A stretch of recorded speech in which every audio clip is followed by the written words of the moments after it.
Todos conocemos a Vladimir Putin por ser el presidente de la Federación Rusa, cinturón negro en judo, corredor de Fórmula 1 y sobre todo un excelente domador de osos. Y no es para menos, pues un multifacético personaje considerado por la revista Forbes como el hombre más poderoso del mundo entre el 2013 y el 2016 no pasa desapercibido en absoluto. Pero más allá de su carrera política, ¿alguna vez te preguntaste quién es esta persona admirada por tantos y temida por tantos otros que residen en el Kremlin? ¿Cuál es el origen de Vladimir Putin y cuáles son los pros y contras de su gestión? Para saberlo, quédate hasta el final del video.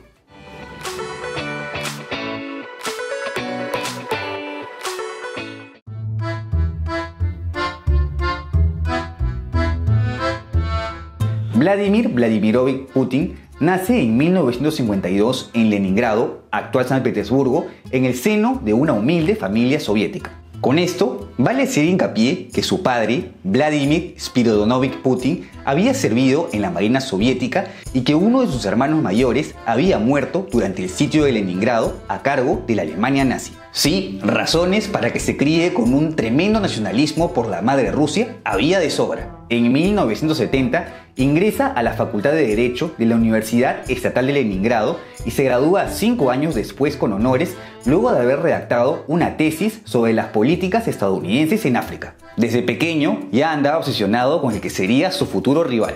Un estudiante de tal calibre no podía pasar desapercibido, y al final de su carrera universitaria fue reclutado por la KGB, la agencia de inteligencia soviética que vendría a ser la homóloga con la CIA de Estados Unidos durante la Guerra Fría. Y aunque su pase por la KGB fue bastante fructífero luego de estudiar la Academia de Espionaje y ser enviado a Alemania Oriental, con la caída del muro de Berlín tanto la URSS como la institución fueron decayendo.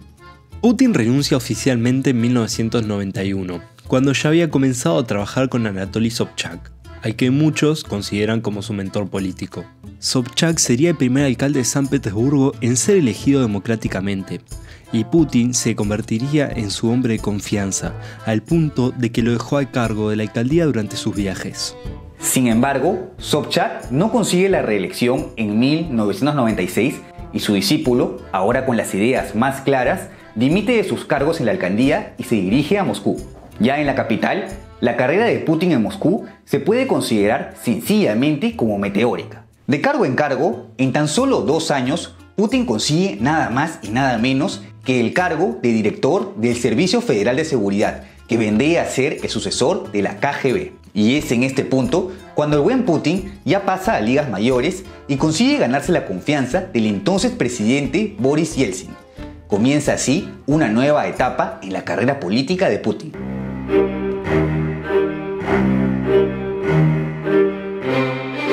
Y ya que hablamos de Boris Yeltsin, pues se podría decir que su gobierno fue de todo menos una buena época para ser ruso. Mientras el presidente y fundador de la Federación Rusa tenía un serio problema con su deporte favorito,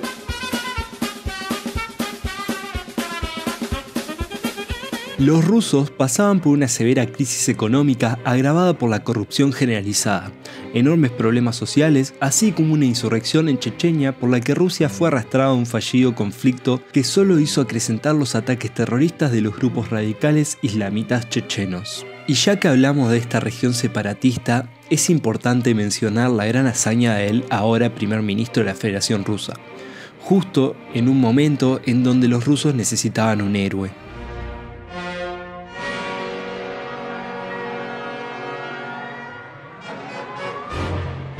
Así es, desde su llegada al cargo de primer ministro, Putin se metió de lleno a una segunda guerra contra la autoproclamada República Independiente de Chechenia, apoyada por los grupos islamistas como Al-Qaeda. Esto coincide con la dimisión de Yeltsin, por lo que por constitución Putin asumiría por fin a la presidencia. Primero en calidad de presidente interino y luego oficialmente desde el 16 de agosto de 1999. Y es aquí cuando Putin pone en práctica todo lo aprendido en la KGB y gracias a una excelente estrategia logra doblegar a los insurgentes chechenos en tan solo 9 meses. Sin embargo, no todo es color de rosa con la participación de Putin en este conflicto. Resulta que como se encontraron bombas similares a las usadas por el ejército ruso en algunos de los atentados en la capital Moscú, han existido teorías de que algunos de estos ataques eran operaciones de bandera falsa que conllevaron a la guerra que consagró la reputación de Putin. Sea como fuere, esto sería el comienzo de una nueva era para Rusia, la cual analizaremos a continuación.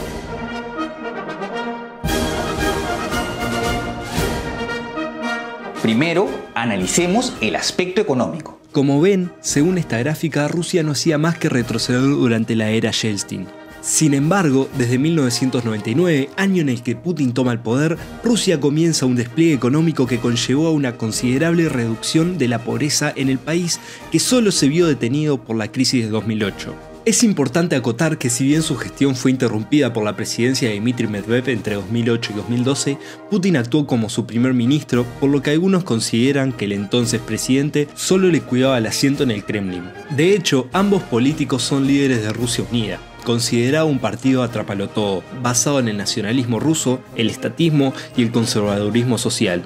Y cuando decimos atrapalotodo, nos referimos a un partido que busca atraer votantes de diversos puntos de vista e ideologías.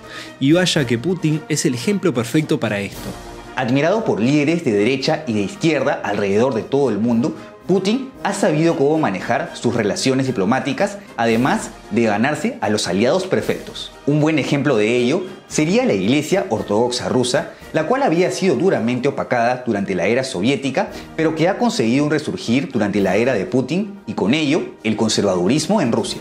Ya mencionada su ideología y la parte económica, sería bueno analizar el aspecto militar, en el cual Putin también da mucho que hablar. El otrora todopoderoso ejército soviético se había visto duramente opacado desde la caída de la Unión Soviética, pero desde la era Putin ha conseguido un amplio resurgir y actualmente ya se posiciona como el segundo ejército más poderoso del mundo, solo por detrás de Estados Unidos. Y con algunas declaraciones de Putin, como afirmar que Rusia tiene la voluntad para defender su libertad, independencia e intereses, que en buen cristiano significaría decirles a Estados Unidos y a la Unión Europea: «Hey chicos, no se olviden de mí».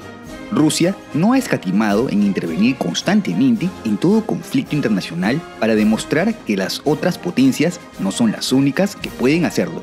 Esto, como te imaginarás, infla el pecho de todos los nacionalistas rusos que ven cómo su país va recuperando su estatus, además de conseguir la admiración de tantas personas fuera de Rusia que lo ven como aquel domador de osos capaz de enfrentar cara a cara al tío Sam.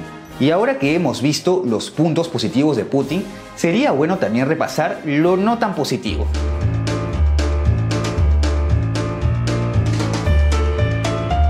Así como muchos Putin lovers admiran al flamante presidente de la Federación Rusa, existen muchos otros detractores que cuestionan duramente su gestión.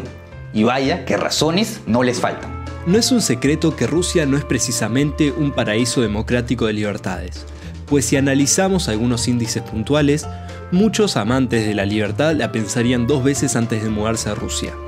Según el índice de democracia, Rusia ha caído progresivamente hasta considerarse como un régimen autoritario comparable con el de muchas dictaduras de África.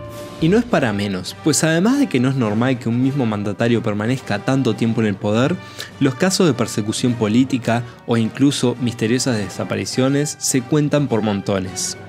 Asimismo, ¿cómo Putin pudo mantenerse como el hombre más poderoso del mundo por tantos años si su país no destaca como potencia económica?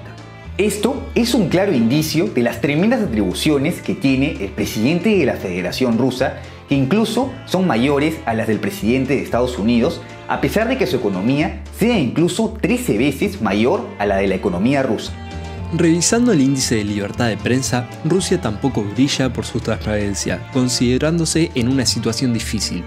Y sí, desapariciones misteriosas de periodistas que no eran del agrado de Putin también han estado a la orden del día. En cuanto al índice de percepción de corrupción, Rusia ocupa el puesto 129, estando por debajo incluso de muchos países de nuestra región. Lo cual de por sí ya es muy malo, ¿no? Esto se debe a un tremendo sistema oligárquico que se ha instaurado en Rusia, en el que, por así decirlo, ser amiguito de Putin tiene muchos beneficios. Varias instituciones del país están a cargo de muchos allegados del presidente, siendo probablemente el más notorio el caso del ex yerno de Putin, Kirill Yamalov, quien consiguió un cargo importante en el Banco de Rusia, convirtiéndose en multimillonario antes de cumplir los 30 años. Finalmente, en el aspecto social, el ya mencionado resurgimiento de la Iglesia Ortodoxa rusa ha causado que muchas libertades civiles se vean opacadas. Uno de los grupos más afectados es la comunidad LGBT, la cual se encuentra restringida de expresarse libremente, e incluso ser perseguidos en algunos lugares como en Chechenia. Por todo esto y más, es que la imagen de Putin encajaría perfectamente en la definición de controversial. Un personaje que por un lado le ha devuelto el estatus de potencia rusa, pero luego de haber pasado por incontables hazañas, muchas de ellas de dudosa ética. Ahora, cuéntame tú, ¿qué opinión tienes acerca del imponente presidente de la Federación Rusa? No te olvides de dejar tu comentario y suscribirte al canal, que estaremos subiendo videos todas las semanas. Un saludo y hasta la próxima.